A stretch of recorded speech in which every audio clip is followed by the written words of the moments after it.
뺨이 화끈거렸다. 며느리에게 뺨을 맞은 것도 모자라 그녀는 내게 소리쳤다. 당장 살 곳을 찾아봐. 나는 그녀의 호화로운 크루즈 여행에 1억 원을 내주기를 거절했을 뿐인데 아들은 그저 말없이 고개를 끄덕였다. 그날 밤 나는 가방 2개를 들고 집을 나왔다. 그렇게 나는 며느리의 꿈 같은 휴가를 진짜 악몽으로 만들 수 있는 한 사람과 마주하게 되었다. 내 이야기가 여기까지 닿았다는 것이 기쁘다. 부디 이 이야기가 끝나는 순간까지 함께 해주길 바란다. 내 호화로운 크루즈 여행에 1억 원을 내주지 않겠어, 서연아. 나의 목소리는 낮았지만 그 말은 아들 도훈의 거실에서 폭탄처럼 터졌다. 며느리 서연의 얼굴이 혐오스럽게 일그러지는 것을 보았다. 그녀의 잘 다듬어진 손가락은 크루즈 안내 책자를 구겨버렸다. 뭐라고요? 서연의 목소리는 얼음처럼 차가웠다. 사람을 초라하게 만드는 데 쓰는 그 말투는 결혼 후 5년간 수없이 들어왔다. 나는 어깨를 펴고 없는 힘을 쥐어짜냈다. 내 말 들었잖아. 네 크루즈 여행에 돈을 보태주지 않겠다고. 침묵이 거실을 채웠다. 도훈은 우리 사이에 낀 채 테니스 경기를 관람하듯 눈을 이리저리 굴리고 있었다. 하지만 나는 그가 누구 편에 설지 이미 알고 있었다. 그는 언제나 서연의 편이었다. 어머님, 서연은 천천히 일어섰다.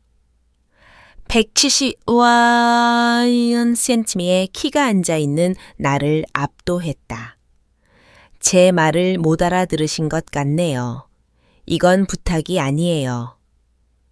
심장이 격렬하게 뛰었지만 나는 목소리를 잃지 않았다. 충분히 알아들었어. 내 대답은 안 돼야. 그때였다.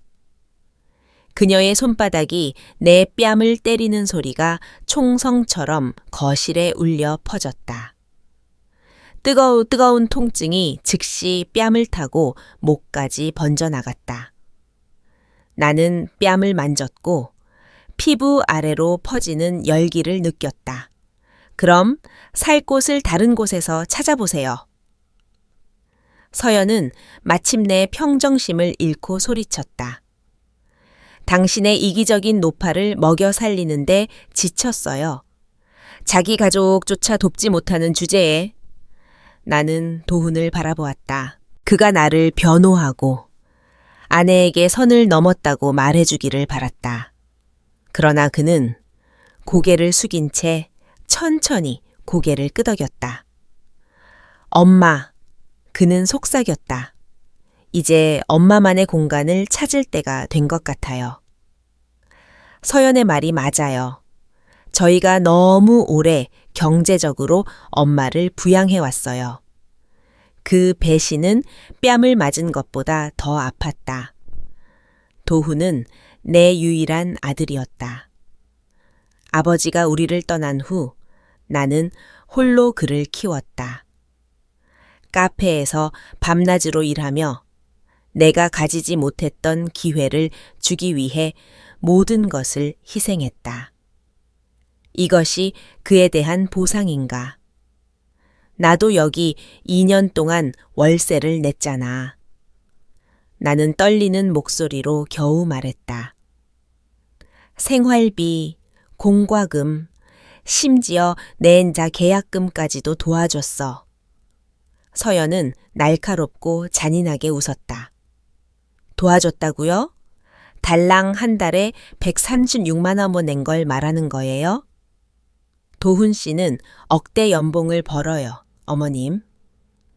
당신의 작은 기여는 아무것도 아니에요.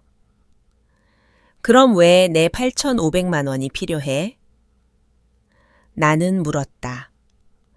도훈은 마침내 나를 바라보았고 나는 그의 눈에서 전에는 보지 못했던 것을 보았다. 원한. 저희는 그럴 자격이 있으니까요, 엄마. 서연이랑 저는 열심히 일했어요. 호화로운 휴가를 보낼 자격이 있다고요. 내 돈으로 말이야. 당신이 쌓아놓고만 있는 돈. 서연이 쏘아붙였다. 62세의 나이에 삶도 없고 친구도 없고 아무것도 없잖아요. 당신의 가족이나 즐기게 해줘요. 그들의 말은 내게 상처를 주었다. 그들의 말이 어느 정도는 사실이었기 때문이었다. 나는 그들과 함께 살면서 점점 더 고립되었다. 서연은 교묘한 조작으로 내가 친구들과 만나는 것을 방해했고 아무도 나를 찾아오지 못하게 만들었다. 난 비상금을 모으고 있었어. 내가 말했다. 이게 바로 비상사태예요, 엄마. 도훈은 팔짱을 끼고 일어섰다. 우리 결혼 생활에 이 여행이 필요해요. 그리고 엄마가 그걸 지지해주지 않는다면 엄마는 가족의 의미를 다시 생각해야 할 거예요. 나는 겨우 알아보는 내 아들을 멍하니 바라보았다. 언제부터 그가 이렇게 차가워졌을까? 언제부터 그가 나를 짐처럼 여기며 말하기 시작했을까? 알았어. 나는 가방을 들고 떨리는 다리로 일어섰다. 짐 챙길게. 좋아요. 서연은 만족스럽게 웃으며 소파에 앉았다. 어머님이 죄책감으로 우리를 조종하려고 해도 소용없을 거예요. 도훈 씨는 전적으로 제 편이니까요. 짐을 챙기기 위해 계단을 오르는데 도훈의 목소리가 들렸다. 엄마, 잠깐만. 희망이 내 가슴을 스쳐 지나갔다. 드디어 그가 나를 변호하려나. 엄마가 모아놓은 돈 전부가 필요해요. 그 8,500만 원은 물론이고 모든 저축한 돈까지요. 그동안 서연이랑 제가 엄마를 위해 해준 것에 대한 보상이라고 생각하세요. 희망은 순식간에 사라졌고 온몸에 차가운 무감각이 퍼졌다. 나는 그에게 말할 힘이 없어서 그저 계단을 계속 올랐다. 2년 동안 내 집이었던 작은 방으로 향했다. 짐을 싸는 데는 오래 걸리지 않았다. 자신의 가족에게서도 손님 취급을 당하면 많은 것을 쌓아두지 않게 된다. 가방 2개와 사진 앨범이 담긴 상자. 그게 내 삶의 전부였다. 짐을 가지고 내려가는데 부엌에서 전화 통화하는 서연의 목소리가 들렸다. 그녀의 목소리는 활기차고 행복해 보였다. 응, 엄마. 드디어 어머님이 나가시기로 했어. 정말 속이 후련해. 도훈 씨랑 나랑 드디어 우리 집을 되찾았어. 나는 계단 아래에서 멈춰 서서 그녀가 나를 그들의 이야기 속 악당으로 묘사하는 것을 들었다. 서연에 따르면 나는 그들에게 공간을 내어주는 친절을 베풀었고 심지어 이별 선물로 크루즈 비용을 보태주겠다고 제안했다고 했다. 현관에 도착했을 때 도훈은 보이지 않았다. 자신이 한 일을 마주할 용기가 없어서 사무실에 숨어 있을 것이 분명했다. 나는 가방을 바닥에 내려놓고 드디어 내가 속할 곳을 찾았다고 생각했던 집을 마지막으로 바라보았다. 이 집의 화관감 조리대와 나무 바닥은 내가 도왔기에 가질 수 있었다는 것이 아이러니했다. 도훈과 서연이 결혼했을 때 나는 30년간 식당 바닥을 닦고 커피를 팔며 모았던 3,400만 원을 결혼 선물로 주었다. 나는 가방을 들고 시원한 저녁 공기 속으로 나섰다. 15년 된 나의 낡은 차가 충실한 오랜 친구처럼 현관에서 나를 기다리고 있었다. 적어도 이것은 내 것이었다. 내 힘으로 산 것이었다. 짐을 트렁크에 싣는 순간 갈 곳이 없다는 것을 깨달았다. 나를 반겨줄 가족도 기댈 친구도 없었다. 서연의 교활한 술수의 오랜 친구들은 모두 멀어져 있었다. 나는 운전석에 앉아 핸들을 잡은 채 한참을 앉아 있었다. 손이 떨렸다. 62세의 나이에 나는 집도 기댈 곳도 없이 세상에 홀로 남았다. 남은 것이라곤 차 한 대와 통장에 남아있는 돈뿐이었다. 서연의 말처럼 나는 아무것도 없는 텅 빈 존재가 되어 있었다. 뜨겁고 쓰디쓴 눈물이 얼굴을 타고 흘러내렸다. 나의 아들은 아내의 탐욕을 위해 그의 엄마인 나를 버렸다. 내가 모든 것을 바쳤던 그 아들은 나를 쓰레기처럼 버렸다. 나는 차에 시동을 걸고 목적지 없이 교회를 달렸다.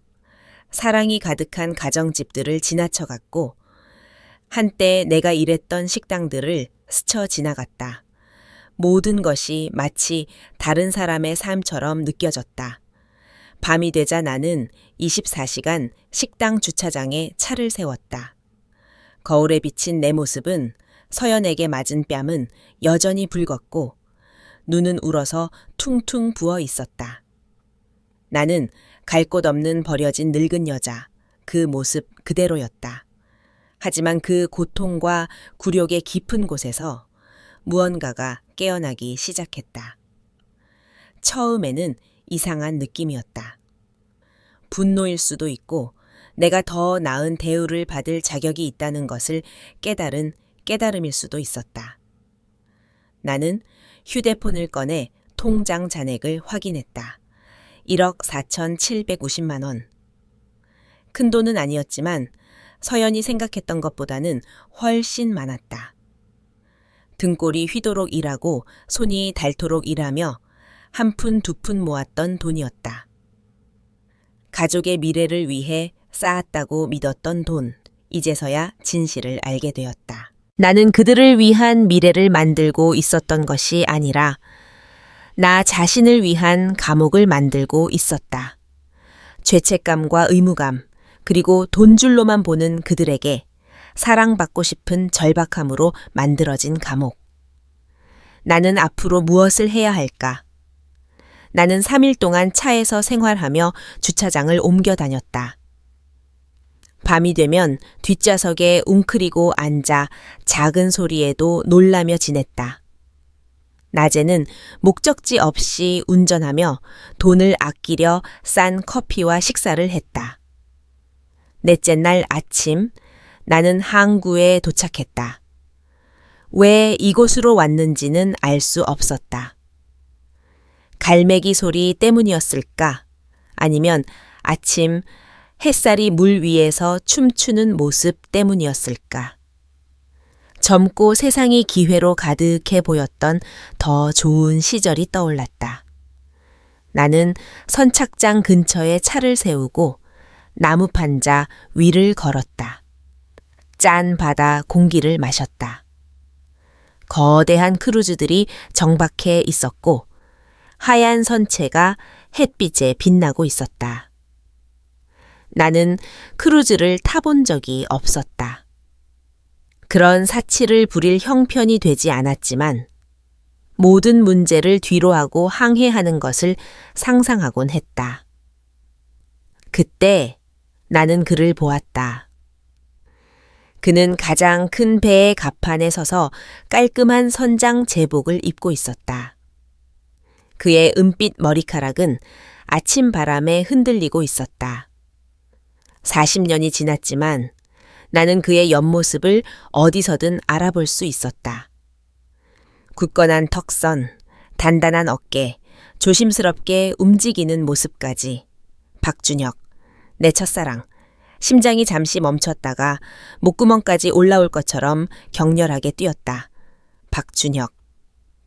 인생이 복잡해져 다른 길을 걷기 전 내가 결혼하려 했던 남자였다. 1983년 우리는 22살이었고 세상의 모든 시간이 우리 것인 줄 알았다. 나는 그가 나를 보기 전에 도망쳐야 할지 말아야 할지 망설였다. 3일 동안 차에서 생활한 내 모습은 엉망일 것이었다. 대충 묶은 머리에 도훈의 집을 나왔을 때 입었던 낡은 옷 그대로였다.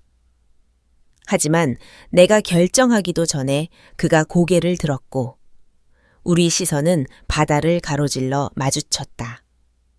그는 즉시 나를 알아보았다. 그의 얼굴은 예전처럼 미소로 빛났고 그는 손을 들어 인사했다. 그리고 그는 갑판을 빠르게 가로질러 승선로로 걸어왔다. 마리아, 마리아 김. 몇십 년 만에 내 결혼 전 성을 듣자 눈물이 쏟아졌다. 지금은 박마리아예요. 내가 말했다. 하지만 말하면서 나는 스스로에게 물었다. 아들이 나를 버렸는데 내가 아직 박씨일까? 박준혁은 승선로를 뛰어내려왔고 나는 세월이 그에게 관대했음을 보았다. 그는 여전히 키가 크고 날씬했지만 머리카락은 완전히 은빛이었다. 그의 눈과 주름은 바다와 햇살을 보며 보낸 세월을 말해주고 있었다. 세상에, 그가 다가와 멈춰섰다. 마리아, 이렇게 오랜 시간이 흘렀는데. 안녕, 준혁아. 나는 다시 22살이 된 것처럼 수줍어졌다. 그를 처음 만났던 해양용품 회사에서의 여름 아르바이트가 떠올랐다. 당신은?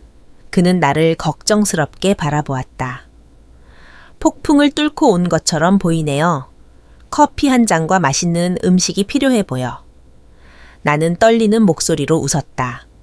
그렇게 티가 나? 나는 40년을 바다에서 보냈어요. 폭풍 후 구름을 읽듯 사람의 얼굴에서 날씨를 읽을 수 있죠. 그는 자신의 배를 가리켰다. 올라와요. 제대로 된 이야기를 나누어 봐요. 나는 망설였다. 방해하고 싶지 않아요. 바쁘실 텐데.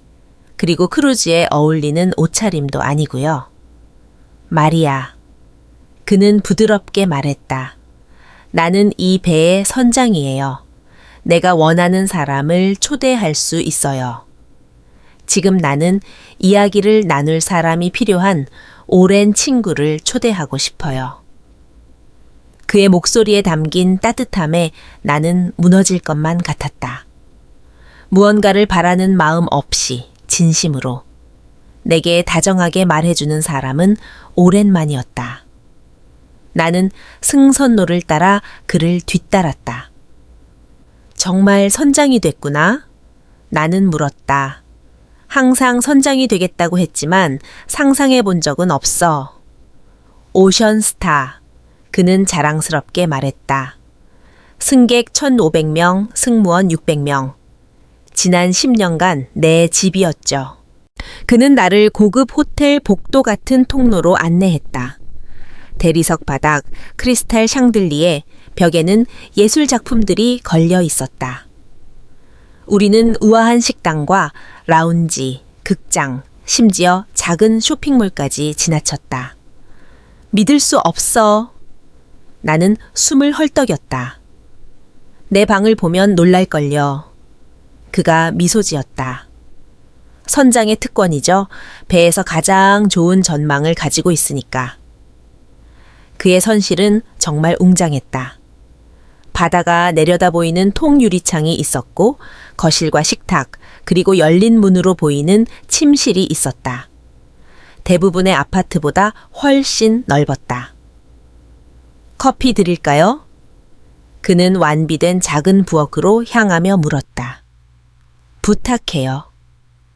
나는 편안한 안락의자에 앉으며 이 비현실적인 상황을 받아들이려 노력했다.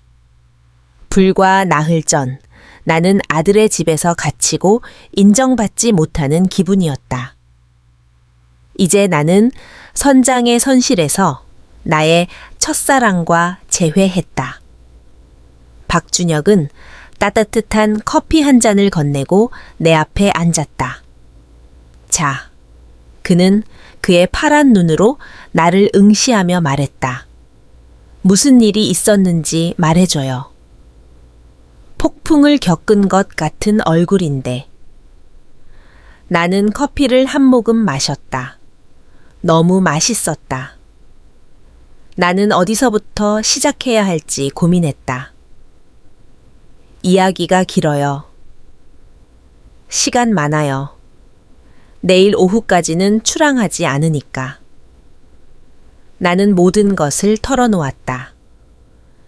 도훈의 아버지가 그를 버리고 떠난 이야기. 내가 그를 위해 여러 직업을 가졌던 이야기. 도훈이 서연과 결혼한 이야기. 그리고 내가 그들의 집에 들어가 서서히 나 자신을 잃어갔던 이야기. 크루즈에 대한 요구. 서연의 뺨, 도훈의 배신, 차에서 보낸 3일 밤까지. 박준혁은 아무 말 없이 들었고 그의 표정은 점점 더 심각해졌다. 내가 이야기를 끝냈을 때 그는 컵을 내려놓고 몸을 앞으로 숙였다. 내가 제대로 이해했는지 확인해봐요. 그는 침착한 목소리로 말했다. 아들과 며느리가 당신에게 8,500만 원을 요구했고 당신이 거절하자 당신을 집에서 쫓아냈다고요? 그렇게 말하니 더 심각하게 들리네. 정확하게 들려요, 마리아. 이건 노인 학대예요. 그 말은 펀치처럼 나에게 다가왔다. 그건 아니야. 아니긴요. 그들은 당신을 경제적으로 착취했고 당신이 더 이상 주지 않자 당신을 노숙자로 만들었어요. 이건 명백한 학대예요. 박준혁은 일어나 걷기 시작했다. 그동안 그들에게 얼마나 돈을 줬어요? 나는 생각했다. 결혼 선물로 준 3,400만 원, 집 계약금을 도왔던 2,550만 원, 월세, 공과금, 생활비로 2년 동안 1억 200만 원, 거의 1억 7천만 원이었다. 세상에, 마리아. 박준혁은 낮게 중얼거렸다. 난 돕고 싶었어. 도훈은 내 아들이고 너는 그의 엄마니까. 박준혁은 걷기를 멈추고 나를 바라보았다. 이제 어떻게 할 거예요? 모르겠어. 싼 아파트를 찾아보고 나이 든 사람을 고용해주는 일자리를 찾아봐야겠지. 나는 어깨를 으쓱하며 더 이상 할 말이 없었다.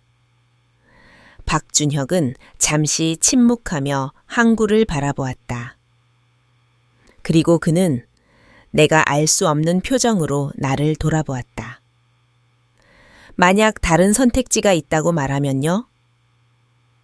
무슨 의미야? 그는 다시 앉아 팔꿈치를 무릎에 올리고 몸을 앞으로 기울였다. 마리아, 나는 이 배의 선장일 뿐만 아니라 이 선박 회사의 공동 소유주이기도 해요. 오션스타 해운, 태윤.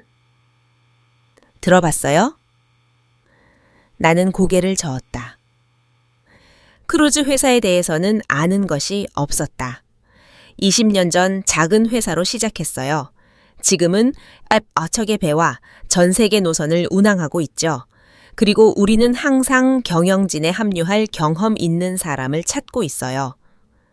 준혁아, 마음은 고맙지만 나는 크루즈 사업에 대해 아무것도 몰라. 하지만 고객 서비스는 알잖아요. 힘든 사람들을 다루고 예산을 관리하고 문제를 즉시 해결하는 방법을 알죠. 당신은 평생 그렇게 해왔어요. 그는 잠시 말을 멈췄다. 그리고 희생하는 법을 알고 다른 사람을 먼저 생각하는 법을 알아요. 그것이 바로 우리가 경영진에게서 찾는 자질이에요. 나는 그를 멍하니 바라보았다. 나에게 일자리를 제안하는 거야? 동업을 제안하는 겁니다. 그의 눈은 진지하고 단호했다. 오션스타 해운은 확장 중이에요. 우리는 전체 선단의 고객 서비스를 감독할 사람이 필요해요. 사람들이 환영받고 가치 있고 소중히 여겨지는 것을 이해하는 사람. 당신을 아껴야 할 사람들이 당신을 아껴주지 않을 때 어떤 기분인지 아는 사람. 이 제안은 너무 뜻밖이고 관대해서 처음에는 이해할 수 없었다. 준혁아, 나는 할 수 없어. 사업 운영에 대해 뭘 알겠어? 생각하는 것보다 더 많이 알아요. 그리고 당신은 이 분야 최고의 스승을 갖게 될 거예요. 그가 웃었다. 내 가슴에서 무언가가 깨어나는 것을 느꼈다. 수년 만에 처음 느껴보는 희망과 가능성이었다. 왜? 왜 나에게 이런 일을 해주는 거야? 내가 물었다. 박준혁은 잠시 침묵하며 항구를 바라보았다. 마지막으로 우리 만났던 날 기억해요? 당신이 서울로 떠나기 전날 밤. 나는 기억했다. 내가 사업가로 성공할 기회였던 경영학 스쿨 장학금을 받았다. 박준혁은 화물선에서 첫 주니어 임원직을 제안받았다. 우리는 각자의 길이 다르다는 것을 알았지만 우리는 너무 어려서 서로를 위해 싸울 수 없었다. 그날 밤 당신에게 결혼해달라고 말했어야 했어요. 그가 조용히 말했다. 어떻게든 방법을 찾았어야 했어. 대신 나는 당신을 보냈고 그것은 내 가장 큰 후회 중 하나예요. 숨이 막혔다. 마리아, 이런 말을 하는 것이 당신에게 부담을 주거나 로맨틱한 것을 기대하는 것은 아니에요. 나는 당신을 걱정하는 것을 멈춘 적이 없었다는 것을 말해주고 싶었어요. 그리고 만약 당신이 다시 시작할 기회를 얻고 그들이 당신에게 한 일 후에 의미 있는 것을 만들 수 있다면 어쩌면 내가 잃어버린 시간을 조금이라도 만회할 수 있을지도 몰라요. 나는 떨리는 손으로 커피잔을 테이블에 놓았다. 밖은 항구에 활기로 가득 차 있었다. 사람들은 계속해서 삶을 살아가고 꿈을 쫓고 미래를 만들어가고 있었다. 나는 오랫동안 다른 사람들의 꿈을 위해 봉사하며 내 꿈은 시들어가는 존재라고 느껴왔다. 나는 사업 동업에 대해 아무것도 몰라. 나는 천천히 말했다. 그래서 당신은 훌륭한 스승을 갖게 된 거죠. 박준혁이 웃었다. 어때요, 마리아? 이 모든 것을 뒤로하고 새로운 모험을 시작할 준비가 되었나요? 나는 그의 우아한 선실을 바라보았다. 주차장에 있는 내 차와 가방 2개에 담긴 내 모든 소유물을 생각했다. 그리고 도훈과 서연을 생각했다. 그들은 아마도 이미 크루즈 예약을 하고 내게서 빼앗을 것이라 생각했던 돈을 쓰고 있을 것이다. 어쩌면 이제는 내 이야기의 피해자가 되는 것을 멈출 때가 된 것 같았다. 네. 나는 내 목소리가 이렇게 확신에 차 있다는 것에 놀라며 말했다. 네, 그런 것 같아요. 6주간의 시간이 폭풍처럼 지나갔다. 박준혁이 그가 최고의 스승이라고 말했을 때 과장한 것이 아니었다. 매일 아침 나는 항구 앞에 있는 오션스타 해운의 빛나는 건물로 가서 크루즈 산업에 대한 모든 것을 배웠다. 처음에는 모든 것이 압도적이었다. 고객 응대 프로토콜, 안전 규정, 인사관리, 공급 업체 관계, 식음료 운영. 너무 많은 정보에 머리가 핑 돌았다. 하지만 점차 조각들이 맞춰지기 시작했다. 30년간 식당 종업원으로 일하며 개발한 고객 서비스 기술은 호텔 운영에 완벽하게 들어맞았다. 한 푼 한 푼 아끼며 배웠던 예산 관리는 이제 전체 선단의 비용 최적화로 바뀌었다. 당신은 이 일에 천부적인 재능이 있네요. 어느 날 오후 박준혁이 지난 분기 만족도 설문지를 검토하며 말했다. 우리는 그의 사무실에 있었고 서류들이 회의 테이블 위에 흩어져 있었다. 그 테이블은 내가 1년에 버는 돈보다 더 비쌀 것 같았다. 그냥 상식을 적용하는 것 뿐이에요. 나는 그의 칭찬에 따뜻한 자부심을 느끼며 답했다. 사람들은 가치 있다고 느끼고 싶어 해요. 문제 해결이 빠르고 즐거운 순간이 풍요로워지기를 바라죠. 우주과학은 아니잖아요. 이 업계에서 얼마나 많은 사람들이 그걸 잊고 있는지 알면 놀랄 거예요. 박준혁이 미소 지었다. 그들은 이윤과 효율성 수치에 집착하느라 우리가 추억을 만드는 사업을 한다는 것을 잊어버리죠. 나는 사무실 근처 회사 아파트에서 지내고 있었다. 바다가 보이는 아름다운 원룸이었다. 박준혁은 내가 영구적으로 살 곳을 결정할 때까지 임시로 머무는 곳이라고 말했다. 그 자유는 여전히 비현실적으로 느껴졌다. 3주 후 나는 고객 서비스 운영에 대한 정원을 가지고 교육을 시작했다. 나의 투자는 내가 서연에게 주기를 거부했던 8,500만 원이었다. 이제 그 돈은 다른 사람의 사치에 자금을 대는 대신 나를 위해 일하고 있었다. 이것에 대해 확신해요? 나는 변호사 사무실에서 박준혁에게 물었다. 당신에게는 엄청난 위험이잖아요. 내 인생에서 가장 큰 위험은 40년 전에 당신을 보냈던 것이었어요. 그가 답했다. 2번 다시 그 실수를 저지르지 않겠어요. 우리 사이의 미묘한 로맨틱한 긴장은 무시할 수 없었지만 우리는 천천히 나아갔다. 거의 매일 밤 함께 저녁을 먹었고 때로는 우아한 레스토랑에서 때로는 그의 아파트에서 배달 음식을 먹으며 몇 시간씩 이야기했다.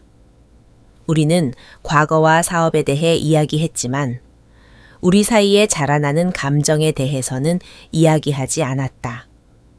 나는 더 이상 예전의 내가 아니었다. 나는 움직이는 방식, 회의에서 말하는 자신감에서 그것을 느꼈다.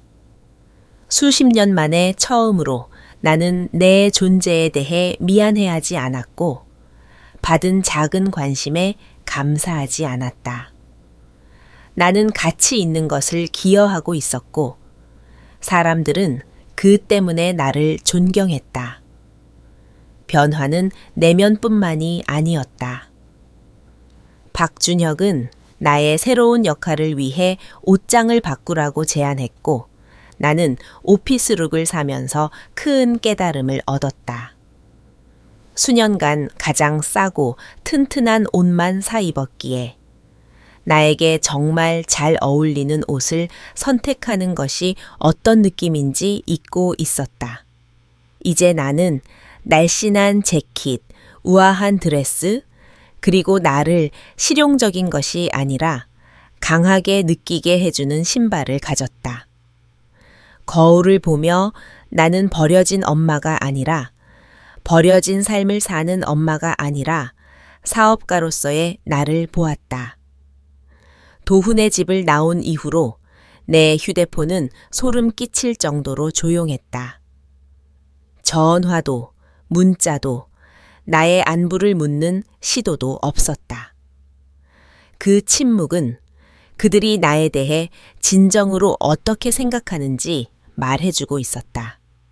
그들은 내가 보이지 않는 곳에서 그들의 마음속에서 사라지기를 바랐던 것이다.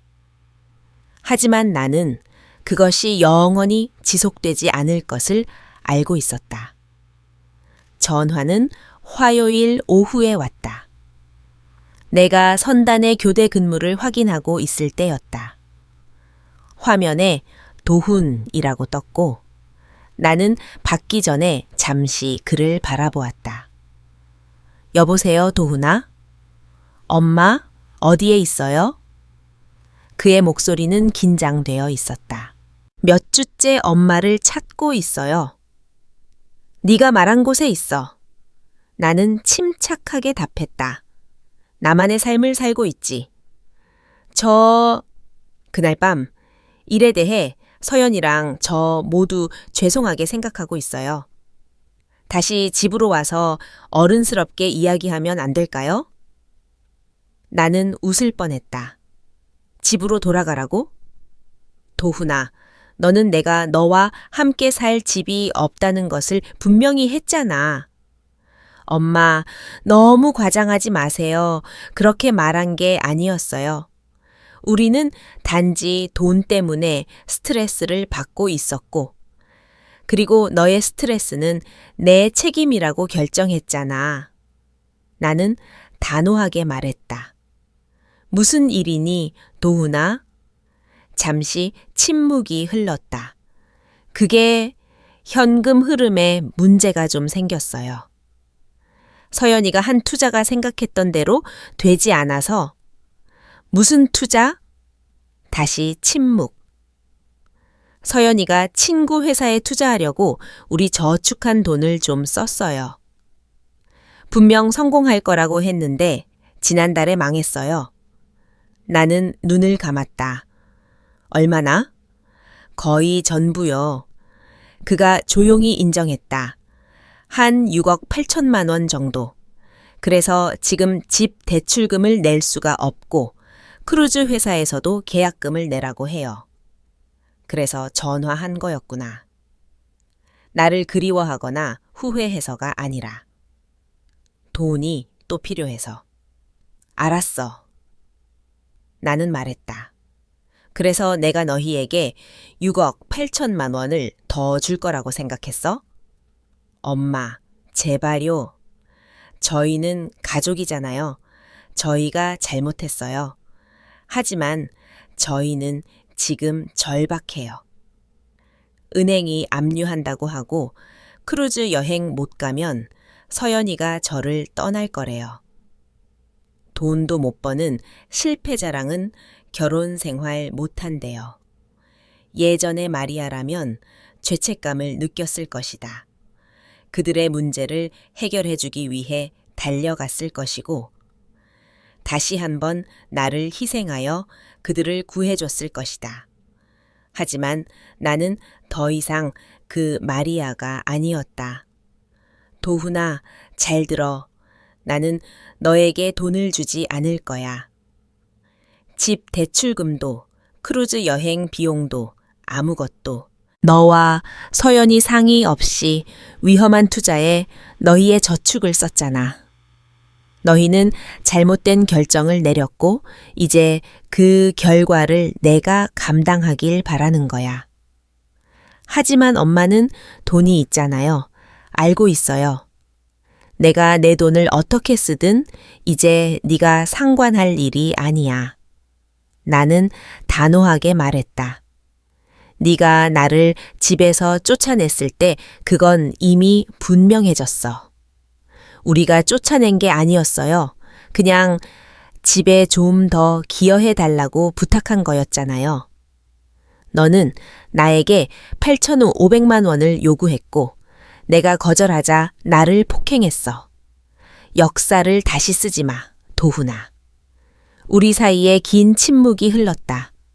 마침내 그가 다시 말했고 그의 목소리는 달랐다. 더 단단하고 차갑게. 좋아요. 하지만 늙고 아파서 돌봐줄 사람이 필요할 때 울면서 찾아오지 마세요. 이제 엄마는 혼자일 테니까. 예전의 마리아라면 그 위협에 무너졌을 것이다. 하지만 새로운 나는 그저 미소 지었다. 나는 이미 혼자야, 도훈아. 그리고 나는 아주 잘 지내고 있어. 나는 그가 대답하기 전에 전화를 끊었다. 그날 밤 박준혁과 나는 항구 근처의 작은 이탈리안 레스토랑에서 저녁을 먹고 있었다. 나는 그에게 도훈의 전화를 이야기했고 그는 진지한 표정으로 들었다. 기분이 어때요? 그가 와인을 따르며 물었다. 사실 후련해. 나는 내 솔직함에 놀라며 말했다. 수년간 나는 그가 내가 한 일을 인정해 주기를 바랐어. 내가 충분히 주고 충분히 희생하면 그가 나를 돈 줄 이상으로 봐줄 거라고 생각했지. 이제 알았어. 그런 일은 절대 일어나지 않을 거라는 걸. 그는 나를 엄마가 아니라 비상금 통장으로 봐. 그리고 나는 더 이상 그 누구의 비상금 통장도 아니야. 박준혁은 손을 뻗어 내 손을 잡았다. 당신이 자랑스러워요. 그 단순한 말은 어떤 큰 제스처보다 더 의미 있었다. 누군가 나를 자랑스럽게 생각했던 게 언제였지? 누군가 나의 유용성이 아니라 나의 강점을 보았던 게 언제였지? 하나 더 있어요. 이 박준혁은 내 손등을 부드럽게 쓰다듬으며 말했다. 오늘 예약부에서 전화가 왔어요. 다음 달 오션스타 크루즈를 예약한 사람이 있는데 이름이 박도훈이래요. 심장이 덜컥 내려앉았다. 그들이 내 돈 없이 크루즈를 예약했다고? 어떻게 돈을 구했나 봐요. 아마 신용카드겠죠. 박준혁의 표정은 신중했다. 당신의 8,500만 원 없이 여행할 수 없다고 했잖아요. 나는 그를 바라보며 정보를 처리했다. 그들이 당신의 배, 우리 배에 타는 건가요? 그런 것 같네요. 박준혁은 내 손을 꽉 잡았다. 이제 당신이 어떻게 할지 묻고 싶어요. 나는 잠시 생각에 잠겼다. 도훈과 서연은 이 호화로운 휴가를 기대하며 배에 오를 것이다. 아마도 빚을 내서 왔을 것이다. 그들은 갑판을 거닐며 수영장 옆에서 셀카를 찍고 수건이 충분히 푹신하지 않다며 불평할 것이다. 그리고 그들은 그들이 버린 여자, 사용하고 버렸던 엄마가 이제 그들의 휴가를 제공하는 회사의 공동 소유주라는 것을 전혀 모를 것이다. 나 거기 있을래? 나는 마침내 말했다. 문제를 일으키거나 맞서려고 하는 것이 아니야. 단지 내가 나 자신에게 누구인지 아는 것처럼 그들에게는 내가 정말 누구였는지 확인하고 싶어. 박준혁은 천천히 고개를 끄덕였다. 오션스타는 다음 달 새로운 고객 응대 프로그램을 시작할 거예요. 새로운 고객 서비스 부사장이 직접 감독하기에 완벽한 기회가 되겠군요. 나는 눈썹을 치켜 세웠다. 지금부터 바로 부사장직을 맡는 건 어떤가요? 박준혁은 미소 지었다. 나는 레스토랑 주위를 둘러보았다. 창문 밖으로 항구의 불빛이 빛나는 가운데 사람들이 저녁을 즐기고 있었다. 6주 전, 나는 차에서 잠을 잤고 버려진 채 혼자였다. 이제 나는 사업의 소유주, 부사장, 선택권과 힘, 그리고 미래를 가진 여자가 되었다. 아주 좋네요. 나는 내 목소리가 이렇게 확신에 차 있다는 것에 놀라며 답했다. 박준혁은 와인잔을 들었다. 새로운 시작을 위해. 나는 그의 잔에 내 잔을 부딪히며 반복했다. 하지만 잔을 마시는 동안 나는 이미 승무원들, 그리고 도훈과 서연이 내가 여전히 그들이 마음대로 할 수 있는 약하고 절망적인 여자라고 믿으며 우리 배에 오르는 것을 생각하고 있었다. 그들은 무슨 일이 그들을 기다리고 있는지 전혀 모를 것이다. 그 기대감은 수년 만에 처음 느껴보는 떨림과 흥분이었다. 내 인생에서 처음으로 나는 다른 사람 이야기의 희생자가 아니라 내 이야기의 작가가 될 것이다. 승선하는 날 아침, 나는 오션 스타의 조타실에서 승객들이 승선로를 오르는 것을 지켜보았다. 크루즈 승선의 조직적인 혼란은 지난 한 달 동안 내가 소중히 여기게 된 것이었다. 1,500명의 사람들은 모두 완벽한 휴가를 기대하고 있었다. 나는 2주 동안 배에 살면서 내부 운영의 모든 세부 사항을 파악했다. 내 선실은 박준혁의 선실과 같은 층에 있었고 사적인 통로로 연결되어 있었다.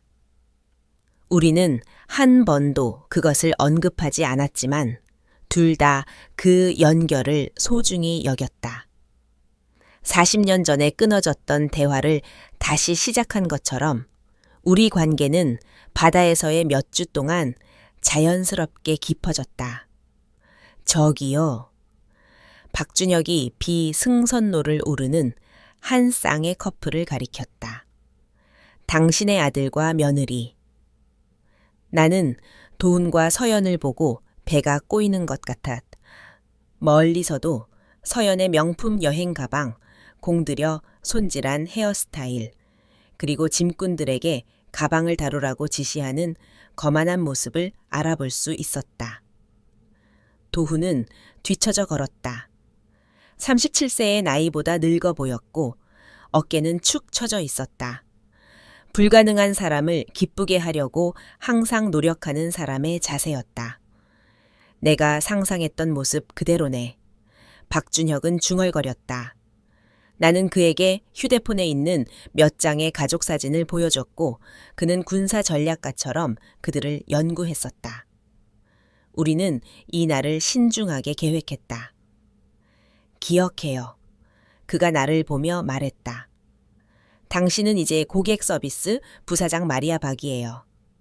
모든 사람에게는 승선 절차를 일상적으로 감독하는 거예요. 마리아 박. 나는 한 주 전부터 그 이름을 사용하기 시작했다. 박준혁의 아이디어였다. 업무상 이유로라고 그는 말했지만 우리 둘 다 그것이 그 이상의 의미가 있다는 것을 알았다. 그 이름은 내가 새로 태어난 여자를 과거의 상처로부터 보호하는 갑옷과 같았다. 나는 깔끔한 남색 재킷을 입고 오션스타 해운 로고가 새겨진 명찰을 달고 주 갑판으로 내려갔다. 고객 서비스 데스크 근처에 자리 잡고 등록 과정을 확인하는 척했지만 실제로는 몇 주 동안 두려워하고 갈망했던 순간을 기다리고 있었다. 1시간이 지나고 그들이 나타났다. 서연이 먼저 나타났다. 예상대로 그녀는 아늑한 아파트에서 사는 것처럼 아트리움을 가로질렀다. 그녀는 여름용 흰색 드레스를 입고 있었는데 아마도 내가 한 달 동안 버는 돈보다 비쌀 것이고 그녀의 새 다이아몬드 팔찌는 천장에 달린 크리스탈 램프의 빛을 반사하고 있었다. 도훈은 뒤따라오며 주변을 둘러보았다. 크루즈를 타본 적 없는 사람처럼 놀란 표정이었다. 모든 것에도 불구하고 나는 모성애를 느꼈다. 어릴 적에 동물원이나 박람회처럼 아버지가 데려가지 않았던 특별한 장소에 갈 때마다 그는 항상 그런 표정을 짓곤 했다. 그들은 서연의 불만이 이미 입에 붙어 있는 채로 데스크에 다가왔다. 실례합니다. 그녀는 고객 서비스 책임자 소피아에게 말했다. 우리 방 배정에 오류가 있는 것 같아요. 발코니가 있는 스위트룸을 예약했는데 작은 내측 객실을 줬어요. 소피아는 하루 종일 까다로운 승객들을 상대하는 인내심으로 컴퓨터를 확인했다.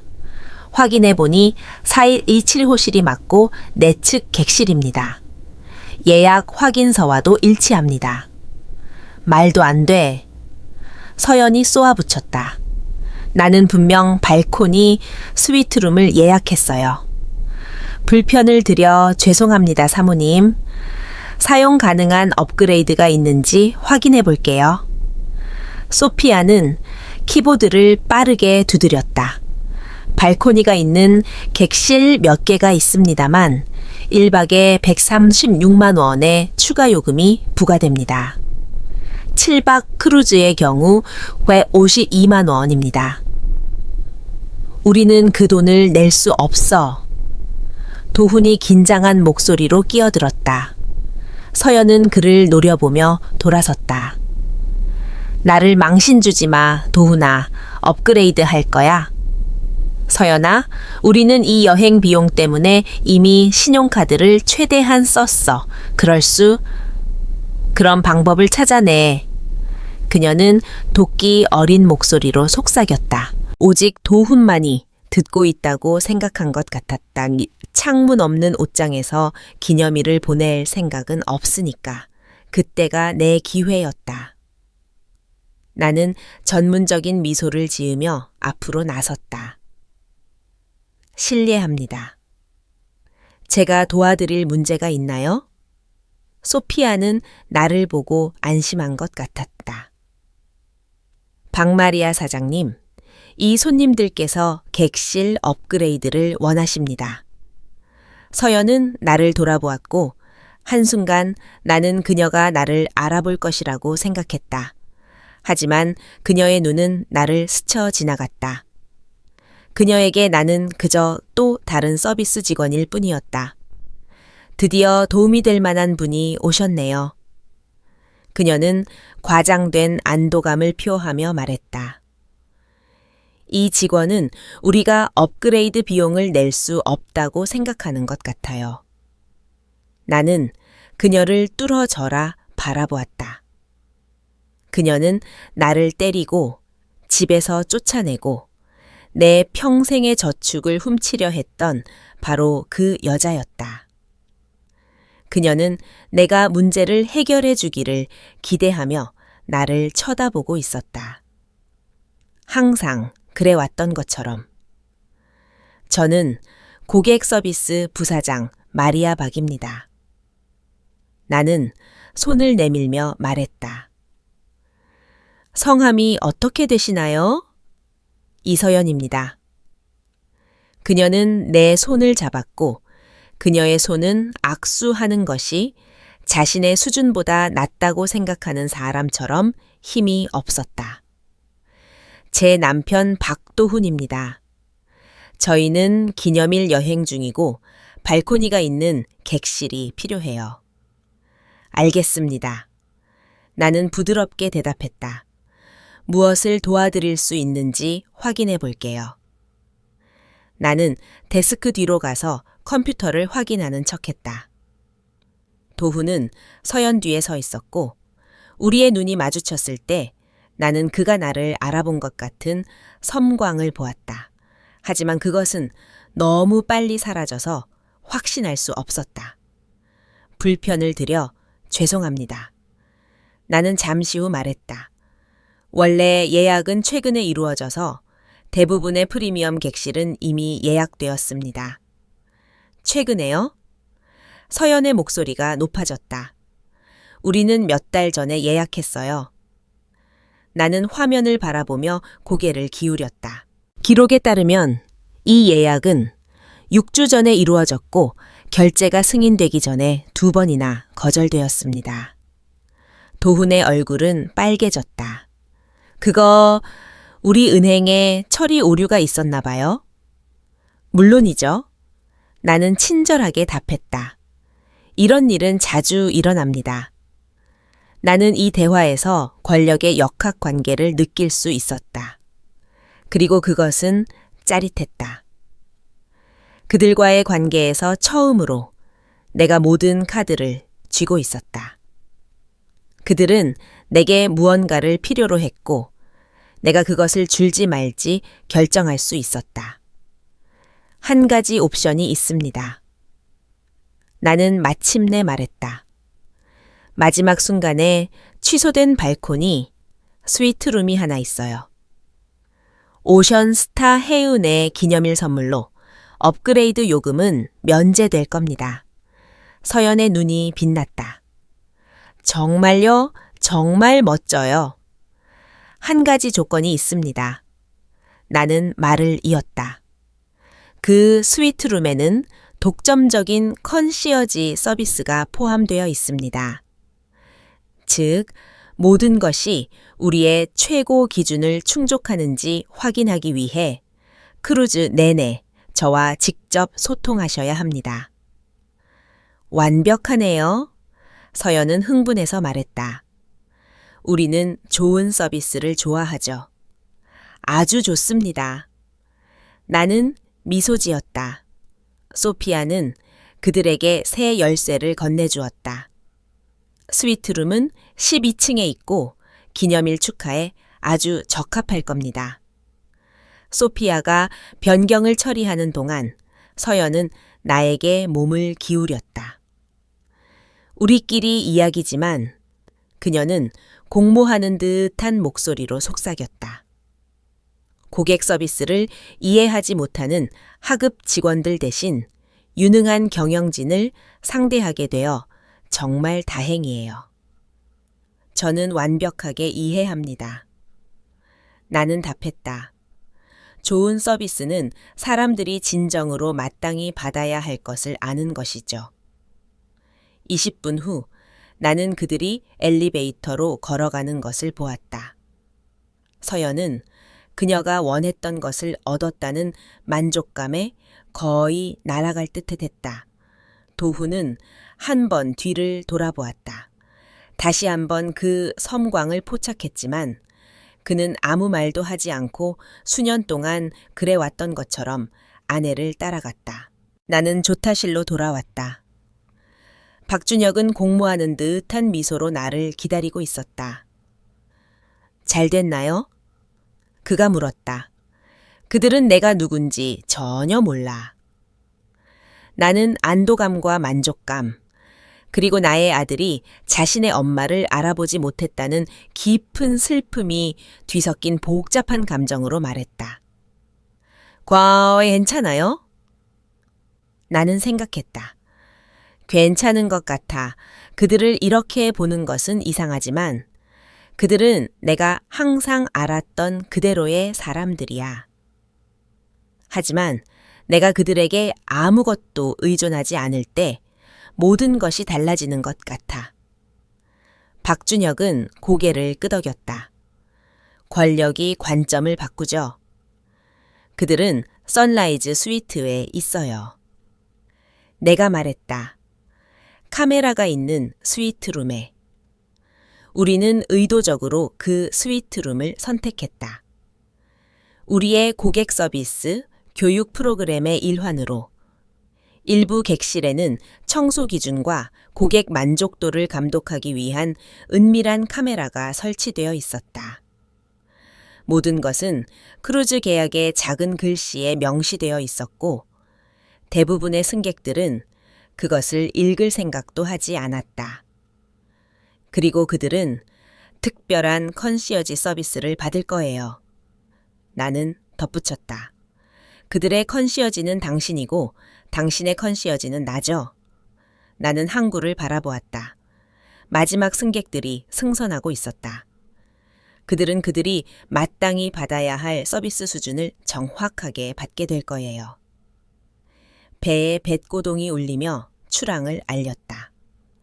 우리는 배를 묶어두었던 밧줄을 풀 준비를 하는 선원들을 지켜보았다. 곧 우리는 공중에 떠 있는 도시 1,500명의 승객과 600명의 승무원이 있는 바다 한가운데 있을 것이었다. 그리고 우리 아래 어딘가 업그레이드된 스위트룸에서 도훈과 서연은 이미 룸 서비스를 주문하고 저녁 유흥을 계획하고 있을 것이다. 그들은 자신들이 버렸던 여자가 이제 그들의 휴가의 모든 세부 사항을 통제한다는 것을 전혀 모른 채 예전의 마리아라면 이 속임수에 대해 죄책감을 느꼈을 것이다. 예전의 마리아라면 즉시 자신의 정체를 밝혔을 것이다. 화해를 시도하고 그들을 기쁘게 하기 위해 불가능한 것을 했을 것이다. 하지만 나는 더 이상 예전의 마리아가 아니었다. 나는 고객 서비스 부사장 마리아 박, 이 배와 회사의 공동 소유주, 그리고 내가 줄 수 있는 것이 아니라 내가 누구인지로 나를 소중히 여기는 한 남자의 파트너였다. 내일 밤 환영쇼가 있을 것이다. 박준혁은 전통적으로 주요 직원을 승객들에게 소개할 것이다. 모두가 그들을 환대할 사람들을 만나게 될 기회였다. 나는 그 발표를 간절히 기다렸다. 무슨 생각을 하고 있어요? 박준혁이 조타실 창문 앞에서 내 옆에 섰다. 내일 밤에 대해 생각하고 있어요. 내가 대답했다. 그들이 내가 진정 누구인지 깨닫는 순간에 대해. 그것이 당신에게 어떤 기분을 주나요? 나는 대답하기 전에 진지하게 생각했다. 자유로워. 나는 마침내 답했다. 내 성인이 된 이후 처음으로 완전히 자유로워. 오션스타는 부두를 떠나 바다로 나아갔다. 나는 불확실성이 두렵지 않았다. 나는 때때로 미지의 것이 바로 당신이 있어야 할 곳이라는 것을 배웠다. 우리 뒤로 항구는 점점 작아져 수평선 위의 기억처럼 남았다. 우리 앞에는 7일간의 항해가 있었다.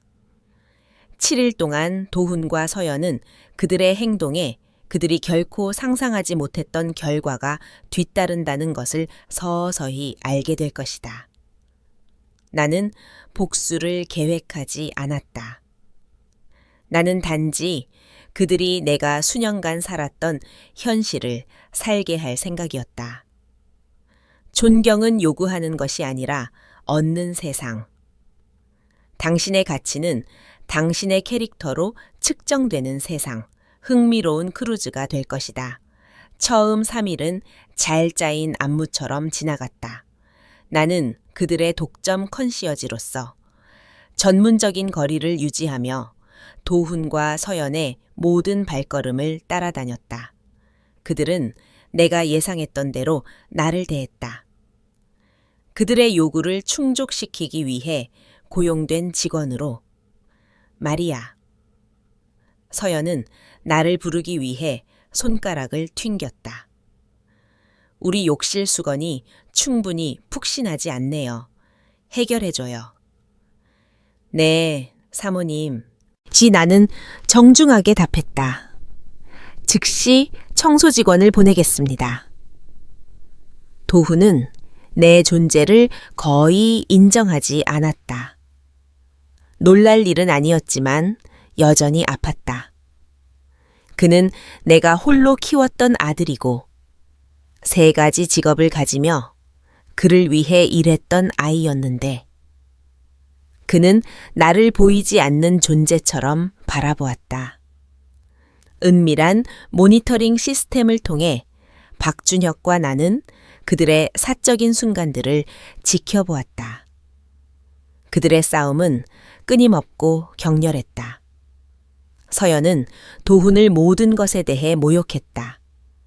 그의 옷, 대화 방식, 그리고 그녀가 마땅히 받아야 할 삶을 제공하지 못하는 무능함까지. 내가 왜 실패자와 결혼했는지 모르겠어. 2번째 밤에 서연은 경멸이 담긴 날카로운 목소리로 저녁 식사 준비를 하며 말했다. 엄마 말이 맞았어. 당신은 실망스러워. 도훈은 그 말을 듣고 움츠러들었다. 서연아, 제발. 우리 기념일을 축하하는 거잖아.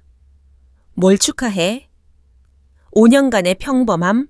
5년간 당신이 아닌 척하는 것? 그녀는 몸을 돌려 립스틱을 바르던 거울에서 멀어졌다. 적어도 당신 엄마가 돈을 대줬을 때는 우리가 품위를 유지할 수 있었는데. 엄마는 마음을 바꿀 거야. 도훈은 매주 말하곤 했다. 엄마는 항상 그랬잖아. 아니, 이번에는 아니야. 그녀는 나이가 들면서 이기적으로 변했어. 전형적인 노인이야. 서연은 핸드백을 들었다. 그래도 이 크루즈는 이미 돈을 냈잖아. 이 여행이 끝나면 심각한 변화가 필요할 거야. 나는 보안 사무실에서 그들의 대화를 지켜보았다. 박준혁은 내 옆에서 내 어깨를 부드럽게 쥐었다. 아직도 잘못된 결정을 내렸다고 생각해요? 그가 물었다. 나는 고개를 저었다. 화면 속의 여자는 내가 정말로 알았던 사람이 아니었다. 나는 그녀의 잔인함을 엿보았지만 항상 스트레스나 상황 탓으로 돌렸다. 이제 나는 그녀의 진정한 본성을 보았고 그것은 내가 상상했던 것보다 더 추악했다. 셋째 날, 모든 것을 바꿀 사건이 일어났다. 나는 식당에서 음식 서비스를 감독하고 있었다. 그때 방 반대편에서 큰 목소리가 들려왔다. 서연이 테이블에 서서 우리 종업원 중 한 명인 카르멘에게 화를 내고 있었다. 카르멘은 크루즈에서 첫 계약을 한 젊은 여성이었다. 이건 절대 용납할 수 없어. 서연의 목소리가 식당 전체에 울려 퍼졌고 다른 승객들이 돌아보았다. 샐러드 드레싱은 따로 달라고 했는데 왜 섞어 왔어? 스페인어를 못 알아들어. 카르멘은 필리핀 출신으로 스페인어에 능숙했지만 약간의 악센트가 있었다. 그녀는 겸손하게 사과했다. 죄송합니다, 사모님. 즉시 다른 샐러드를 가져다 드릴게요. 아니, 그건 충분하지 않아. 서연은 쏘아붙였다. 당신 매니저를 불러. 이런 무능함은 당신 같은 사람들이 서비스업에서 일하면 안 되는 이유야. 그 말은 펀치처럼 나에게 다가왔다. 나는 그 목소리를 수없이 들어왔다. 나에게 향했던 그 목소리. 하지만 그 말을 카르멘, 가족에게 돈을 보내는 젊은 여성에게 하는 것을 듣자 나는 분노로 가득 찼다. 도훈은 침묵했고 아내의 눈빛조차 피했다. 그는 부끄러워했지만 그녀를 막기에는 너무 나약했다. 나는 전문적인 미소를 지으며 테이블로 다가갔다. 내 가슴에서는 분노가 타오르고 있었다. 무슨 문제라도 있으신가요? 나는 친절하게 물었다. 서연은 나를 보고 안도했다. 마리아, 정말 다행이에요. 이 직원이 내 주문을 완전히 망쳐왔고 심지어 내게 대들었어요. 나는 눈물을 글썽이는 카르멘을 바라보았다. 그리고 서연을 바라보았다. 단순한 오해였을 거예요. 이런 일은 일어날 수 있어요. 아니, 직원들이 제대로 훈련받으면 이런 일은 일어나지 않아요. 서연이 반박했다. 나는 그녀를 해고시키길 원해요. 식당이 조용해졌다. 일부 승객들은 못마땅하게 쳐다보았고 다른 사람들은 공개적인 굴욕을 흥미롭게 지켜보았다. 사모님, 나는 전문적인 목소리로 말했다. 기분이 상하셨다는 것을 이해합니다. 개인적으로 이야기하시겠어요? 아니요, 여기서 해결되기를 원해요. 이 아이는 이 배에서 일할 자격이 없어요. 카르멘은 애원하는 눈빛으로 나를 바라보았다. 나는 그녀의 이야기를 알고 있었다. 그녀는 23세였고 부모님과 2명의 남동생을 부양하고 있었다. 이 일자리는 그녀에게 전부였다. 사실 나는 목소리에 약간의 나를 세우며 말했다. 카르멘은 우리 최고의 직원 중 한 명이고 고객 서비스 우수성을 여러 번 인정받았어요. 서연의 눈이 가늘어졌다. 지금 나에게 반박하는 거예요? 정확한 정보를 드리는 겁니다. 나는 미소 지었지만 내 태도는 단호했다. 아마도 주문에 대한 오해가 있었을 겁니다. 오해는 없었어요. 그녀는 무능하고 당신은 형편없는 서비스를 보지 못할 만큼 경험이 부족한 거예요. 그 모욕은 공중에 맴돌았다. 주변의 다른 승객들은 불편해하며 몸을 움직였다.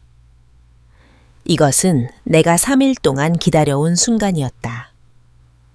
서연의 진정한 본성이 모두에게 드러날 순간. 제가 고객 서비스에 대해 폭넓은 경험이 있다는 것을 보장합니다, 사모님. 나는 낮은 목소리로 말했다. 당신이 상상하는 것보다 더 많이요. 내 목소리 톤에 그녀의 오만한 분노가 꿰뚫린 것 같았다. 그녀는 멈춰 서서 내가 배에 오른 이후 처음으로 나를 주의 깊게 관찰했다. 어디서 본 적 있지 않나요? 그녀는 천천히 물었다. 도훈은 논쟁이 시작된 이후 처음으로 고개를 들었다. 그의 눈은 내 눈과 마주쳤고 깨달음이 새벽처럼 떠올랐다. 그의 얼굴은 창백해졌다. 엄마? 그는 속삭였다. 그 단어는 조용한 식당에 잔잔한 물결 속 돌처럼 떨어졌다. 서연은 도훈을 보았다가 다시 나를 보았다. 입을 벙긋거리며 말을 잇지 못했다. 안녕하세요, 도훈아. 나는 침착하게 말했다. 안녕하세요, 서연아. 서연의 얼굴에는 수십 가지 감정이 스쳐 지나갔다. 놀라움, 혼란, 분노, 그리고 마침내 굴욕. 도훈이 나를 엄마라고 부르는 것을 식당의 모든 사람들이 들었다는 것을 깨달았을 때였다. 당신... 그녀는 말을 시작했지만 상황을 이해하기 위해 애쓰며 멈췄다. 나는 노숙자가 되어 파산하고 다시 받아달라고 애원했어야 하는 사람이라고 생각했겠지? 나는 그녀를 위해 말을 끝냈다. 4일 동안은 그랬어. 그러다 더 나은 것을 찾았지. 도훈은 유령을 본 것처럼 나를 바라보았다. 엄마가 어떻게 여기에 있어요? 어떻게 이 배에 탄 거예요? 여기에서 일해. 나는 간단히 답했다. 사실 동업자야. 그 선언은 그들에게 펀치처럼 다가왔다. 서연은 한 발짝 뒤로 물러나 의자 등받이를 잡았다. 그럴 리가 없어. 그녀가 중얼거렸다. 아니, 맞아. 나는 식당을 둘러보았다. 승객들은 이제 공개적으로 우리를 바라보고 있었다. 카르멘은 눈이 휘둥그레진 채로 쳐다보고 있었다. 신사, 숙녀 여러분, 식사를 방해해서 죄송합니다. 때로는 가족이 복잡하죠. 나는 서연에게 돌아섰다. 그녀는 여전히 입을 다물지 못했다. 서비스에 대한 당신의 불만에 대해 나는 당신이 요청한 것을 정확히 가져다 준 우리 최고의 직원 중 한 명을 해고시키려 했다는 것을 기록에 남길게요. 카르멘, 이런 상황에 인내심을 가져줘서 고마워요. 카르멘은 아직 혼란스러웠지만 안도하며 고개를 끄덕였다. 자, 나는 도훈과 서연을 바라보았다. 기념일 크루즈를 즐기고 있는 것 같던데 제가 방해하지 않도록 하세요. 나중에 이야기할 시간이 있을 겁니다. 나는 걸어가기 시작했지만 서연의 목소리가 나를 멈췄다. 잠깐만요. 그녀의 목소리는 공포에 질려 있었다. 그냥 가시면 안 돼요. 우리 이야기해야 해요. 나는 정중한 표정으로 돌아섰다. 무엇에 대해, 모든 것에 대해, 무슨 일이 있었는지, 오해에 대해? 오해는 없었어, 서연아. 너는 나에 대해 어떻게 생각하는지 분명히 했잖아. 나는 우아한 식당을 가리켰다. 보다시피 나는 이미 내 삶을 살고 있어. 도훈이 마침내 말을 꺼냈다. 엄마, 제발, 우리 좀 조용히 이야기해요. 잠시 동안 나는 창백하고 절박한 내 아들의 얼굴을 보았다. 나는 그를 위로하고 모든 것을 바로잡고 싶은 예전의 충동을 느꼈다. 하지만 그 충동은 이제 약했다. 그가 정말로 무엇을 요구하고 있는지 알고 있었기 때문이었다. 내일 밤에 이야기할 시간이 있을 거야. 내가 말했다. 환영쇼에서 내가 다른 고위직들과 함께 무대에 있을 때 그 말의 의미는 그들에게 동시에 다가왔다. 서연의 얼굴은 내가 단순히 직원이 아니라 동업자로 소개될 것임을 이해하자 회색으로 변했다. 세상에? 도훈이 중얼거렸다. 우리가 무슨 짓을 한 거지? 나는 오랜 시간 동안 그를 바라보았다. 나를 집에서 쫓아냈고 아내의 잔인함을 선택했으며 나를 돈줄로만 보았던 이 남자. 너희는 정확히 원하는 것을 얻었어. 나는 조용히 말했다. 너희 삶에 내가 없는 것을. 그리고 나는 그곳을 떠났다. 그들을 호화로운 식당에 남겨두고 공개적으로 굴욕당한 그들을 다른 승객들의 수군거림 속에 남겨두었다. 직원 구역으로 돌아가면서 나는 수년 만에 처음으로 몸이 가벼워지는 것을 느꼈다. 비밀이 드러났다. 가식은 끝났다. 내일 밤 박준혁이 나를 그의 사업 파트너이자 그가 사랑하는 여자로 배 전체에 소개할 때 도훈과 서연은 그들이 잃어버린 것을 완전히 이해하게 될 것이다. 하지만 가장 중요한 것은 내가 마침내 나를 진정으로 소중히 여기지 않았던 가족을 묻고 있던 마지막 사슬로부터 해방될 것이라는 점이었다. 예전의 마리아라면 그들의 굴욕에 죄책감을 느꼈을 것이다. 새로운 마리아 박은 정의가 실현되는 것을 보는 달콤한 만족감만을 느꼈다. 그날 밤 나는 박준혁과 선장실에서 함께 저녁을 먹으며 우리의 미래를 계획했다. 다음 날 나는 사업 제국의 동등한 파트너로서 나를 있는 그대로 사랑하고 존경하는 한 남자와 함께 그 무대에 설 것이다. 그리고 도훈과 서연은 그들의 행동에 그들이 결코 상상하지 못했던 결과가 뒤따른다는 것을 마침내 깨달으며 관중석에 있을 것이다. 환영쇼를 위한 극장은 사람들로 가득 차 있었다. 1,500명의 승객들은 빨간 벨벳 좌석에 앉아 저녁을 즐기며 공연을 기다리고 있었다. 나는 무대 뒤에서 대화의 웅성거림과 샴페인 잔이 부딪히는 소리, 그리고 이런 행사에 항상 선행하는 기대감을 들었다. 나는 박준혁이 골라준 우아한 남색 칵테일 드레스를 입고 측면 입구에 서 있었다. 나는 세련되고 자신감 있고 아름다웠다. 거울 속에 나는 2달 전 차에서 잠을 자던 상처 입고 버려졌던 엄마와는 전혀 달랐다. 나는 무대에 속한 사람이었고 세상에서 내 자리를 찾은 사람이었다. 준비됐어요? 박준혁이 그의 정복을 매만지며 물었다. 선장으로서 그는 쇼를 시작하고 나를 포함한 주요 직원을 소개할 것이었다. 그 어느 때보다 준비됐어, 준비됐어. 나는 진심으로 대답했다.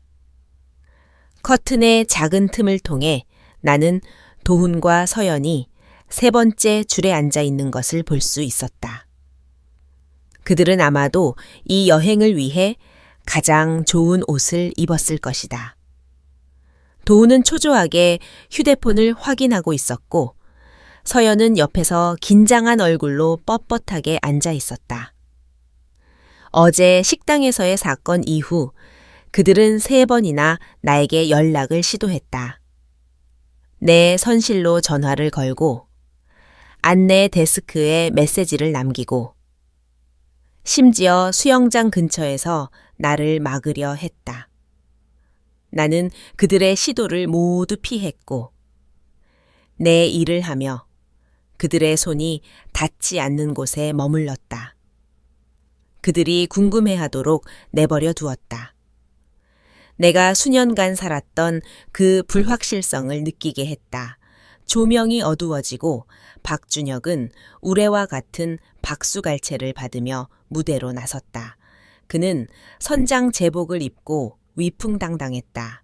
그는 오션스타 승객들을 환영하며 자신감 있고 카리스마 넘치게 연설했다. 신사 숙녀 여러분, 잊을 수 없는 크루즈 경험이 될 것을 약속하는 이 자리에 오신 것을 환영합니다. 그는 수석 셰프, 크루즈 디렉터, 호텔 매니저를 소개했고 모두 따뜻한 박수를 받았다. 나는 무대 한쪽에서 심장이 굳건하고 평온하게 뛰는 것을 느끼며 지켜보았다. 이것은 나의 순간이었다. 나의 모든 노력의 정점. 그리고 지금 박준혁은 특별한 따뜻함으로 말을 이었다. 오션스타 하이운 가족에게 매우 특별한 한 분을 소개하고 싶습니다. 우리의 고객 서비스 부사장이자 제 사업 파트너 마리아 박을 뜨겁게 맞이해 주십시오. 내가 나갈 때 박수 소리는 따뜻하고 진심이었지만 내 눈은 서연에게 고정되어 있었다. 그녀는 내 변화의 규모를 이해하고 있었다. 서연은 말을 잃은 채 입을 벙긋거렸다. 도훈의 얼굴은 창백해졌다. 주변의 다른 승객들은 3번째 줄의 가족 드라마를 알지 못한 채 박수를 치고 있었다. 마리아는 2개월 전에 우리 회사에 합류했습니다. 박준혁은 내가 그의 옆에 서도록 내 손을 잡으며 말을 이었다. 수십 년간의 서비스 경험과 모든 손님이 소중하고 감사하다는 것을 느끼게 하려는 열정을 가져왔습니다. 그리고 그녀는 또한 내가 결혼할 여자이기도 합니다. 그 말은 관중들 사이에서 놀라움과 기쁨의 웅성거림을 불러일으켰다. 승객들은 로맨틱한 이야기를 좋아했고 선장이 그의 파트너와 사랑에 빠졌다는 이야기는 크루즈가 끝난 후에도 오랫동안 기억될 것이었다. 하지만 3번째, 줄의 도훈은 아파 보였다. 박준혁은 몸을 기울여 내게 부드럽게 키스했다. 대중 앞에서 달콤한 사랑과 헌신의 선언이었다. 관객들은 박수와 환호를 보냈다. 우리는 함께할 우리의 미래에 대해 매우 기대하고 있습니다.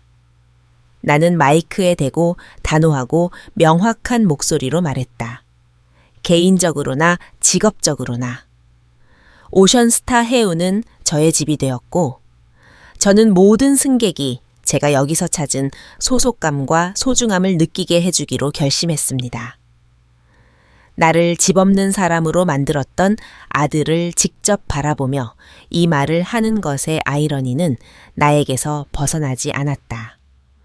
쇼가 끝난 후 승객들이 극장 로비에 모여들 때 도훈과 서연은 무대 앞으로 다가왔다. 나는 그들이 다가오는 것을 보았다. 도훈은 망설이고 불안해 보였고 서연은 여전히 모든 것을 조종할 수 있다고 믿는 사람처럼 당당한 발걸음이었다. 엄마, 도훈이 가까이 와서 말했다. 우리 이야기해야 해요. 그의 목소리는 사람들 소리에 겨우 들릴 정도였다. 그래요. 나는 친절하게 대답했다. 하지만 오늘 밤은 바쁘네요. 사업 파트너로서 할 일이 많거든요. 서연은 앞으로 나섰고 나는 그녀가 올바른 단어를 찾기 위해 애쓰는 것을 보았다. 나를 때리고 거리로 내쫓고 내 돈을 요구했던 여자는 이제 내가 모든 힘을 가지고 있다는 현실에 직면했다. 마리아, 그녀는 화해하는 어조로 말했다. 끔찍한 오해가 있었어요. 우리가 그런 말을 했을 때 우리는 스트레스를 많이 받고 있었어요. 무슨 말이요? 나는 순진하게 물었다. 나에게 9천만 원을 요구하고 나를 때리고 집에서 쫓아냈을 때, 아니면 어제 내 직원이 일을 잘했는데 해고시키려고 했을 때요. 내가 말한 모든 요점은 그들에게 펀치처럼 다가왔다. 다른 승객들도 긴장을 눈치채기 시작했고 서연은 그 시선들을 의식했다. 제발, 도훈이 목소리가 갈라지며 말했다. 우리 좀 조용히 이야기해서 해결해요. 엄마는 여전히 제 엄마잖아요. 그런가? 나는 조용히 물었다. 네가 나를 집에서 쫓아냈을 때 나는 네 가족의 일부가 아니라는 것을 분명히 했잖아. 우리가 잘못했어요. 그는 눈에 눈물이 고인 채 말했다. 실수를 했지만 영원히 우리를 끊어낼 수는 없잖아요. 우리는 가족이잖아요. 나는 수년간 내 세상이었던 이 남자, 내가 모든 것을 희생했던 이 아들을 바라보았다. 그리고 나는 이상한 평화를 느꼈다. 그의 사랑과 승인을 위한 절박한 필요는 죽었고 더 가치 있는 무언가, 즉 자존감으로 대체되었다. 도훈아, 나는 부드럽게 말했다. 37년 동안 나는 너에게 내 모든 것을 주었어. 내 시간, 내 돈, 내 에너지, 내 꿈. 내가 갖지 못했던 기회를 주기 위해 세 개의 직업을 가지며 일했어. 그리고 네가 서연을 만났을 때 나는 그녀를 우리 가족으로 받아들였고 너희가 집을 살 수 있도록 도왔고 너희가 필요할 때마다 아이들을 돌봐줬어. 그는 이미 눈물을 흘리고 있었다. 알아요, 엄마. 엄마가 우리를 위해 많은 일을 했다는 것을 알아요. 그리고 내가 마침내 너에게 무언가를 필요로 했을 때, 돈이나 물건이 아니라 존경과 친절을 필요로 했을 때, 너는 내 품위 대신 그녀의 요구를 선택했지. 나는 움직이지 않는 서연을 가리켰다. 네가 내가 맞는 것을 보고 아무것도 하지 않았잖아. 나를 집에서 쫓아냈고 남은 것마저 빼앗겠다고 위협했어. 죄송해요. 그는 속삭였다. 무슨 생각을 했는지 모르겠어요. 너는 항상 생각하는 것을 생각했어. 나는 부드럽지만 단호한 목소리로 답했다. 너에게 가장 쉬운 것이 무엇인지, 아내와의 갈등을 피하는 것이 무엇인지, 너는 나에 대해 전혀 생각하지 않았어. 서연이 마침내 입을 열었다. 봐요, 우리 모두 말하고 싶지 않은 말들을 했어요. 하지만 우리는 가족이잖아요. 가족은 서로 용서하는 거예요. 나는 그녀에게 돌아섰다. 내 아들로부터 나를 고립시키고 나를 현금 인출기처럼 여겼던 이 여자. 서연아, 너는 나를 가족으로 여긴 적이 없어. 내가 너에게 유용할 때는 나를 용인했고, 그렇지 않을 때는 나를 버렸지. 가족은 그렇게 하지 않아. 하지만 돈은요? 그녀가 시작했다. 그 돈은 어떻게 된 거예요? 엄마는 그렇게 많이 가지고 있는데 우리는 공영에 처했어요. 집과 빚, 우리는 모든 것을 잃을 수도 있어요. 나는 천천히 고개를 끄덕였다. 맞아. 아마도 그렇게 될 거야. 잘못된 재정적 결정은 보통 결과를 가져오지. 내 솔직한 대답에 그녀는 분명히 당황했다. 그녀는 내가 양보하고 도움을 제안하고 그들의 실수를 다시 한번 구해주기를 바랐다. 엄마는 정말 우리가 집을 잃게 내버려 둘 거예요? 도훈이 믿을 수 없다는 듯이 텅 빈 목소리로 물었다. 내가 아무것도 하게 내버려 두는 게 아니야. 나는 답했다. 너희의 재정 상황은 너희 자신의 결정의 결과야. 서연의 실패한 투자, 너희의 수입에 맞춰 살지 않으려는 거부감, 그리고 내가 항상 너희를 구해줄 것이라는 너희의 가정. 그 모든 것은 더 이상 내 책임이 아니야. 박준혁이 그의 쇼가 끝난 후 내 옆에 나타났다. 그는 즉시 상황을 파악했다. 눈물, 긴장감, 도훈과 서연의 절박함. 여기 괜찮아요? 그는 보호하듯 내 허리에 팔을 감으며 물었다. 아들, 며느리와 이야기 중이었어요. 그들은 이제 가려고 하네요. 아니요, 우리는 가지 않아요. 서연이 시작했지만 나는 그녀를 가로막았다. 네, 너희는 가. 이 대화는 끝났어. 도훈은 마지막으로 나를 바라보았다. 그의 눈은 애원하고 있었다. 엄마, 제발. 원하는 건 뭐든지 할게요. 서연이랑 헤어질게요. 엄마가 원하면 무릎 꿇고 빌게요. 제발 저를 버리지 마세요. 서연을 떠나겠다는 그의 제안은 명백히 절망적이고 공허했다. 그는 결코 그것을 실행에 옮기지 않을 것이고 우리 모두는 그것을 알고 있었다. 하지만 그가 실행에 옮기더라도 이미 너무 늦었다.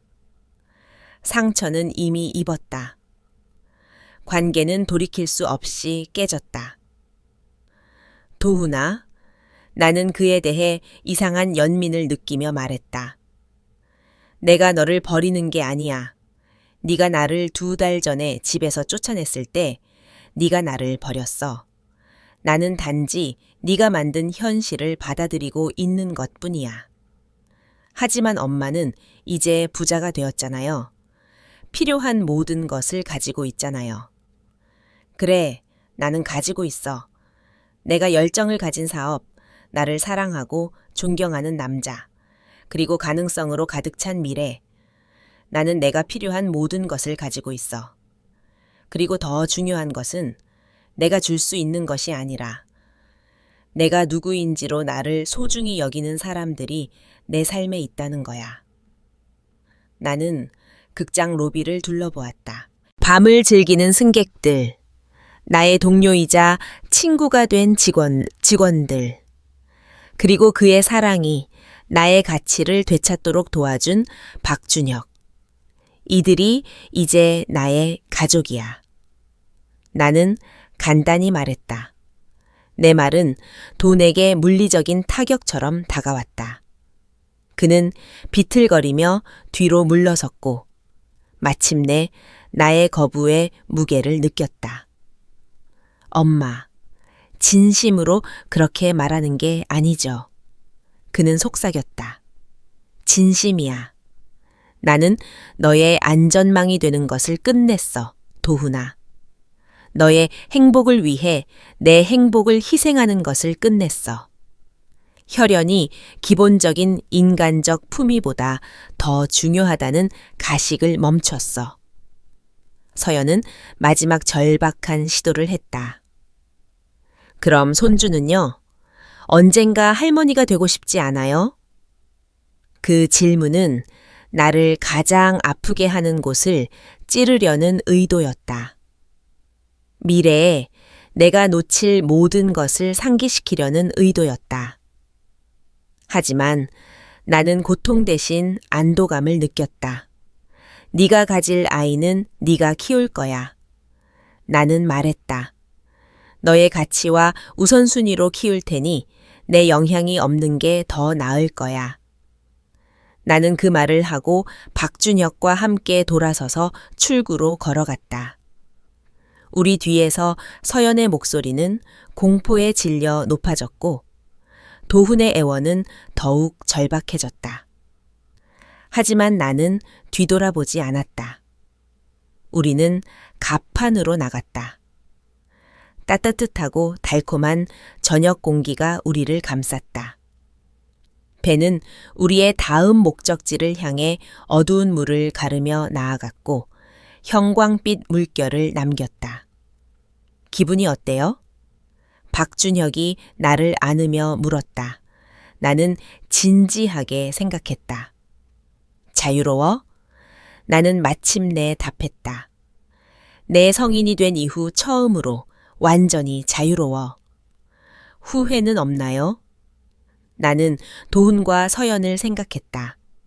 그들은 아마도 이제 스위트룸에서 그들의 행동에 결정적인 결과가 있다는 것을 마침내 이해하고 있을 것이다. 나는 아마도 결코 만나지 못할 손주들, 영원히 가지 못할 가족 모임, 그리고 내가 영원히 끊어버린 전통적인 유대 관계를 생각했다. 전혀 없어. 나는 진심으로 말했다. 박준혁은 별빛 아래에서 부드럽고 달콤하게 나에게 키스했다. 우리가 헤어질 때 그는 미소 짓고 있었다. 그 모든 자유로 무엇을 하고 싶어요? 나는 지평선까지 펼쳐진 끝없는 바다를 바라보았다. 함께 발견할 섬들, 함께 겪을 모험, 그리고 어깨를 맞대고 건설할 사업으로 가득한 바다였다. 모든 것을 다 하고 싶어. 내가 대답했다. 다음 날 아침, 도훈과 서연은 우리의 첫 번째 항구에서 내렸다. 그들은 빚을 내서 왔던 휴가를 끝내지도 즐기지도 못했다. 대신 그들은 가파르게 늘어나는 빚과 파탄, 난 결혼 생활에 직면하기 위해 집으로 날아갔다. 박준혁은 그들의 배가 해안으로 향하는 것을 보며 그저 평화를 느꼈다. 그 장은 끝이 났다. 예전의 마리아라면 죄책감을 느끼고 사과와 함께 수표를 들고 그들을 쫓아갔을 것이다. 하지만 나는 더 이상 예전의 마리아가 아니었다. 나는 사업가 마리아 박, 사랑받는 파트너, 가치와 품위를 가진 여인이었다. 나는 내가 마땅히 되어야 할 사람이었다. 오션스타는 그들 없이 계속 항해했고 내가 선택한 미래를 향해 나를 데려갔다. 나를 내가 줄 수 있는 것이 아니라 내가 누구인지로 소중히 여기는 사람들에게 둘러싸여 62세의 나이에 나의 진정한 삶은 이제 막 시작되었다.